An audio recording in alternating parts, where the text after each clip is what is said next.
হযরত মুসা আলাইহিসসালাম একটা লম্বা সফরে যাচ্ছিলেন। হঠাৎ করে আকাশে ঘন মেঘ জমে যায়, শুরু হয়ে যায় জোরদার বৃষ্টি। মুসা নবী একটা গাছের নিচে দাঁড়িয়ে গেলেন। ওই সময়ময় আল্লাহ আওয়াজ দিলেন, হে মুসা, সামনে যে ঝুপড়িটা রয়েছে তার দরজা বন্ধ করো। তিনি দ্রুত সেই ঝুপড়ির দিকে যান। ভেতরে তাকিয়ে দেখলেন একজন ব্যক্তি গভীর ঘুমে ঘুমিয়ে আছে। তিনি নিঃশব্দে দরজা বন্ধ করলেন আর ফিরে আসলেন ওই গাছের নিচে। মুসা নবী বললেন, ইয়া আল্লাহ, এই ব্যক্তি কি আমার চাইতেও বেশি পরহেজগার, যার জন্য তুমি আমাকে পাঠিয়েছো? আল্লাহ জবাব দিলেন, না মুসা, সে আমার নাফরমান বান্দা, যার উপর আমি অনেক নারাজ।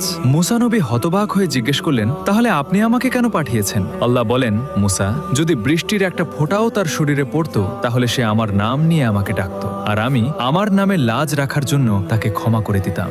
মুসা নবীর চোখে তখন কিছুটা পানি চলে এসেছিল। তিনি বলেন, হে আল্লাহ, নিঃসন্দেহে আপনি সবচাইতে বড় ক্ষমাদানকারী।